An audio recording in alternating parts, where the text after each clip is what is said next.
खुलुमबाय बे समाव बडलेण्ड इंखं टेलिभिजननि स्टुडिअ आं मिथिका नार्जारि। खुलुमबाय बे समाव दङ बडलेण्ड इंखं टेलिभिजननि स्टुडिअ आं खोमथागोरा गयारि। दिनैनि गाहाय रादाबफोराव दङ।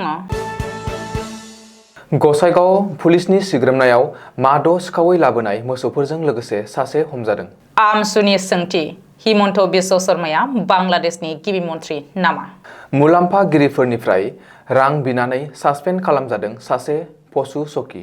पानिगाव थानानि असि आरो एसआइ सासपेन्ड, 3 जुवान एरेस्ट। इउपिपिएलआ हारसिं बिसायख'थि गेलेगोन होनना फोसावनो साहस गैया बुंदों हाग्रामा। मणिपुराव अपारेशन खालामनानै 7 मावबादि आरो गोबां हाथियार जब्द खालामदों। लामा जाब्रबथायाव सासे सुबुंनि जिउ खहा। पुलिस गारिया 2 लाइमोनखौ सौख्रांनानै जाथायसालिनिफ्राय खारखोमादों। दानिया फैदिनि आबुं रादाबाव।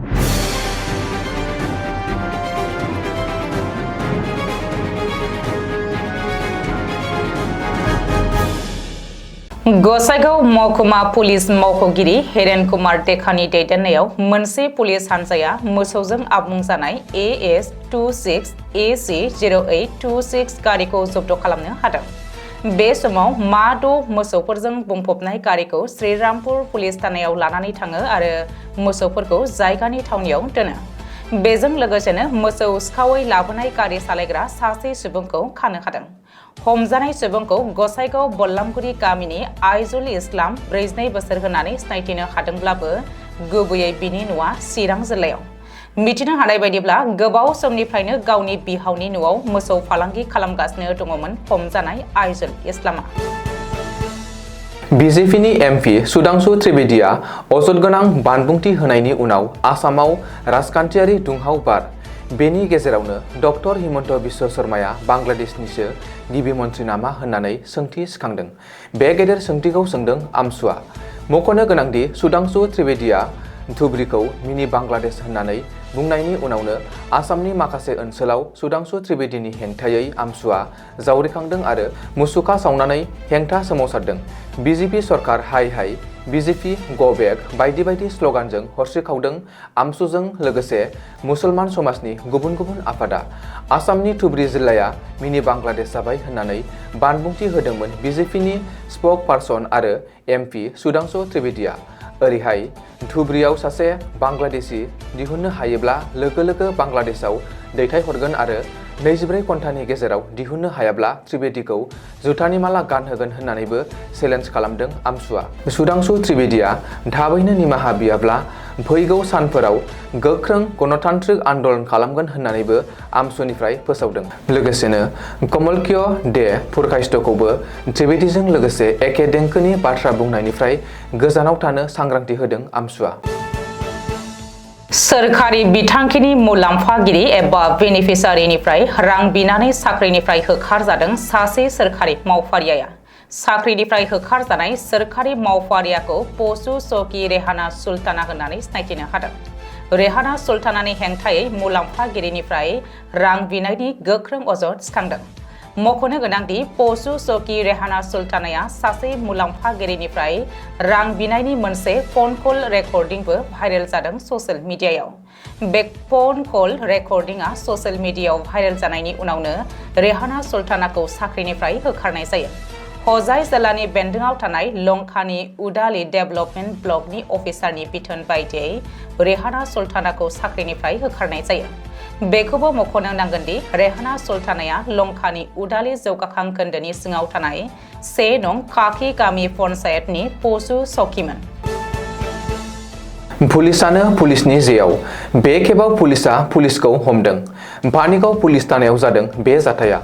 मिन्थिनो हानाय बादिब्ला सनिबारखालि लखिमपुर जिल्लानि पानिगाव पुलिस थानानि 3 पुलिस जवानफोरखौ एरेस्ट खालामदों। घुस लानायनि अजदाव एरेस्ट खालामदों पानिगाव पुलिस थानानि 3 जवानखौ। बेनि अनगायैबो पानिगाव थानानि असि आरो सासे साब इन्सपेक्टरखौ साख्रिनिफ्राय सासपेन्ड खालामनाय जादों। हमजानाय 3 पुलिसखौ फारियै कनस्टेबल हिरण्य कुमार पाटगिरि, हमगार्ड दिलीप कलिता आरो दीपक मिलि होननानै सिनायथि होनाय जादों। रिपर्ट बादिब्ला बै 3 जवाना 21,000 रां घुस लादोंमोन। साथाम जवाना राजकुमार दले मुंनि सासे सुबुंखौ सुरां मोसौ फालांगिरि साजायनानै 21,000 रां लादोंमोन बिसोरो। बबेखानि बे जाथायजों लोब्बा लानानै थानानि असि सत्यजित बरा आरो एसआइ किरत सयकियाखौबो साख्रिनिफ्राय सासपेन्ड खालामनाय जायो होननानै सुलुङाव फोरमायदों। क'क्राझार जिल्लानि बेन्दोंआव थानाय परबतजरा महकुमानि गुमा बिटिसि बियाबनि फानबारियाव बिपिएफ दोलोनि मोनसे मेल जानानै थाङो। फानबारि गेलेग्रा फोथाराव खुंनाय बिपिएफनि बे मेलाव दोलोनि आफादगिरि आरो बिटिसिनि बारग' चिफ हाग्रामा महिलारिया बाहागो लायो। बे मेलाव हाग्रामा महिलारिया जानो गोनां बिटिसि बिसायख'थिखौ लानानै माखासे गोनां बाथ्रा बुङो। बेजों लोगोसे आथिखालनि बिटिसि चिफ प्रमद बर' आरो इउपिपिएल दोलोखौ गोख्रों रावजों सावरायो। हाग्रामा महिलारिया प्रमद बर' आरो इउपिपिएल दोलोखौ सावरायनानै बुङोदि जानो गोनां बिटिसि बिसायख'थियाव बिपिएफ, बिजेपि आरो कंग्रेसआ हारसिङैनो बिसायख'थि गेलेनो होननानै फोसावबाय। नाथाय प्रमद बर' आरो इउपिपिएल दोलोआ दिनैसिमबो हारसिङै बिसायख'थि गेलेगोन होननानै फोसावनो साहस खालामाखै।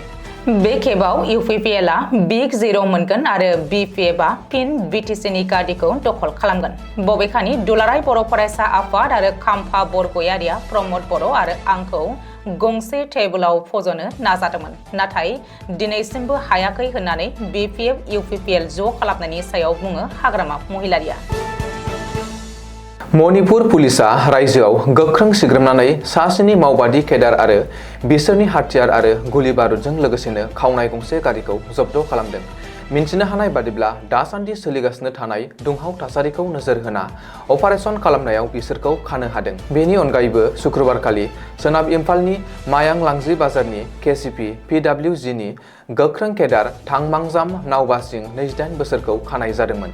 इम्फाल आरो बिनि साखाथियाव थानाय अन्थाइ देख्रुबग्रा मिल, दखान, फालांगिरिफोरनिफ्राय रां दाबिनायजों सोमोन्दो दंमोन होननानै सोरखारि मावफारियाफोरा रिपर्टआव बुंदों। लोगोसेनो शुक्रबारखालि सोनाब इम्फाल जिल्लायाव अपारेशन खालामना केसिपिनि फारियै मटु जेक्सन मेथै, अक्षयजाम सन्जय सिं, नंथामबाम गफेन सिं आरो निथौजाम जालाम्बा सिं मुंनि साब्रै केडारखौ रैखाथि हानजाया खानो हायो।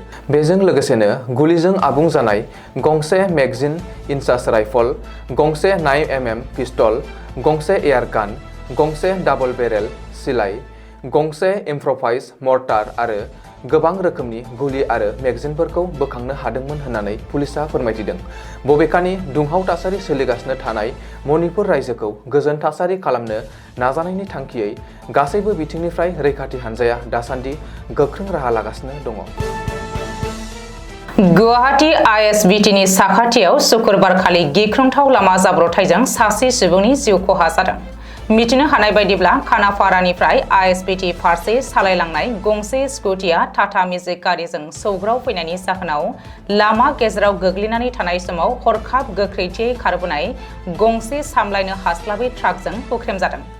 जाहोनाव सुबुङा जायगायावनो दुखुनांथावै जिउ खोमानाङो। बे जाब्रबथायजों जिउ गोमानाय सुबुंखौ दासिमबो रोखायै सिनायथिनो हानाय जायाखै। बबेखानि सौग्रावनाय स्कुटिखौ AS01 AE 3912 होननानै सोरखारि मावफारियाफोरा रिपर्टआव फोरमायदों। बबेखानि खौरां मोननायनि उनावबो पुलिसआ जाथायसालियाव नुजाथिहैनो गोबाव सम लानायाव सुबुंनि गोथै सह'आ लामा गेजेराव आलाय-सिलाय लेथेर फेथेरै गोसारलानानै दङमोन होननानै माखासे नुनाय सुबुंफोरा फोरमायथिदों। गुवाहाटीनि गणेशगुरी फ्लाइअभार साखाथियाव गंसे पुलिस गारिया बाइक सालायग्रा सानै सुबुंखौ सौख्रांना खारदों। मिन्थिनो हानाय बादिब्ला सानैबो लाइमोना फ्लाइअभारनि गाहायाव मोनानि ओंखाम जानो बाइकखौ लाखिना दोननायनि दसे समनि उनावनो उल्था फारसे गंसे पुलिस गारिया खारबोनानै बिसोरखौ सौख्रांफैदों। जाहोनाव गारिजों सौजानानै सानैबो लाइमोनफोरा जोखोम जायो। जाथायनि उनावनो पुलिसआ गावसोरखौ रैखा खालामनो जाथायसालिनिफ्राय खाबु लानानै MLA क्वार्टार फारसे गारिजों खारखोमालांदोंमोन। बबेखानि जोखोम जानाय सानैबो लाइमोनफोरा जाब्रबथायनि गुबै दायनिगिरिनि बेरेखायै नायबिजिरनायनि दाबि दिखांनाय बायदियै दिसपुर पुलिस थानायाव FIR गथायनाय जायो। दिनैनि रादाबा एसेनोसै। गोजोन्थों। गोजोन्थों।